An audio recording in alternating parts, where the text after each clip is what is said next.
Dan memang cukup lama juga ya berita ini rasa-rasanya setiap hari selalu ada update untuk pemirsa. Dan terkini memang tersangka kasus yang dilaporkan oleh Jokowi tersebut sudah muncul nama sosok tersangka. Ada 8 nama yang di dalamnya termasuk Roy Suryo, Dr. Tifa, Rismond, dan lainnya. Lantas kabarnya, pada Kamis 13 November lalu mereka dijadwalkan untuk menjalani pemeriksaan di Mapolda Metro Jaya. Kira-kira bagaimana hasilnya, Tribuners? Roy Suryo ini keluar dari ruang pemeriksaan dengan senyum yang mengembang. Senyum ini tak lepas dari wajahnya hingga ia menyapa pendukung yang sudah menunggunya di luar gedung.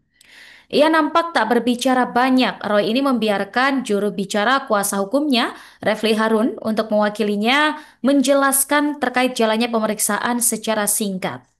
Refli mengatakan bahwa Roy Suryo ini diperlakukan baik oleh penyidik. Selanjutnya, Roy akan beristirahat dan melanjutkan aktivitasnya selagi kuasa hukum menentukan langkah berikutnya.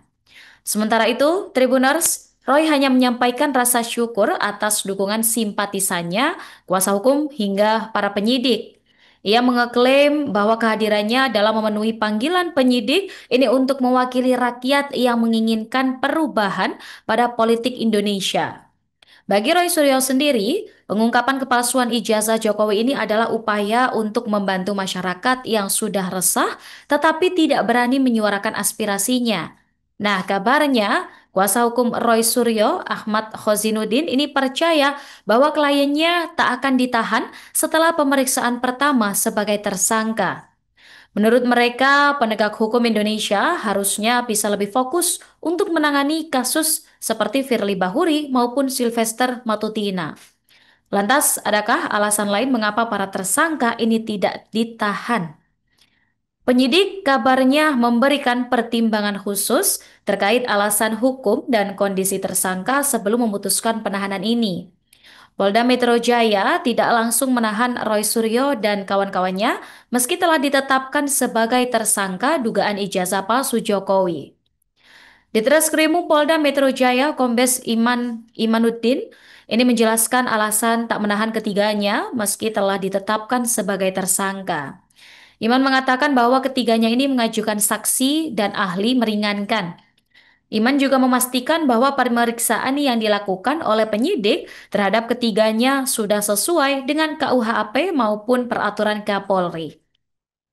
Dia pun memastikan bahwa pihaknya ini menjunjung asas perundang-undangan dalam pemeriksaan ini dan ketiganya pun telah dipenuhi hak-haknya dalam menjalani proses pemeriksaan hari tersebut. Dia juga menyebut Tribuners bahwa penyidik ini telah memberikan keseimbangan dalam pemeriksaan ini dengan memberikan kesempatan kepada ketiga tersangka untuk menghadirkan saksi hingga ahli.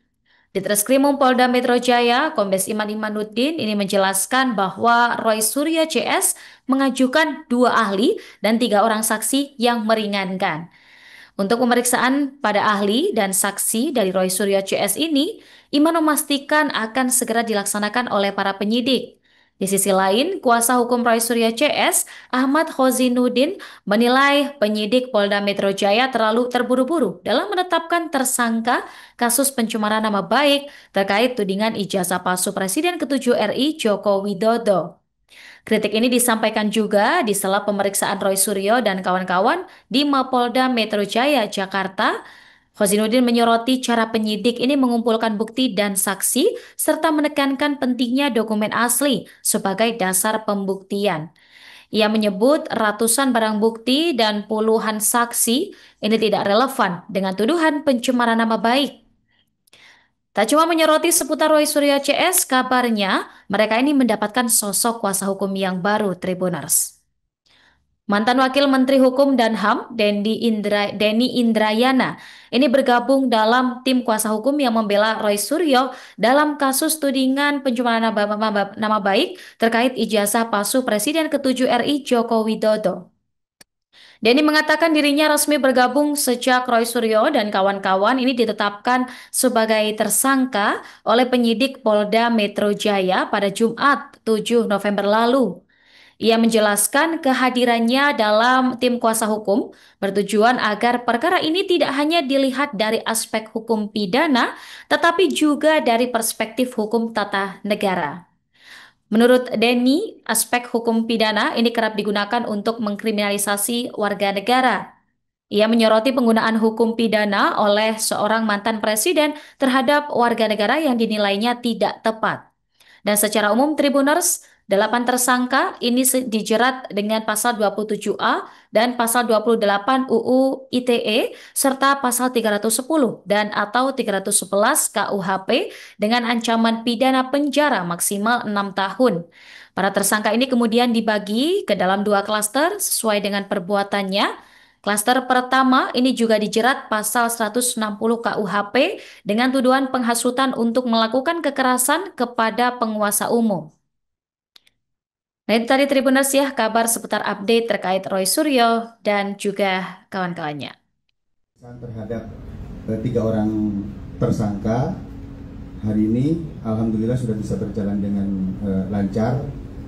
Saya tadi sudah memastikan proses pemeriksaan dari awal terhadap para tersangka berjalan sebagaimana yang diatur di dalam KUHP maupun peraturan Kapolri.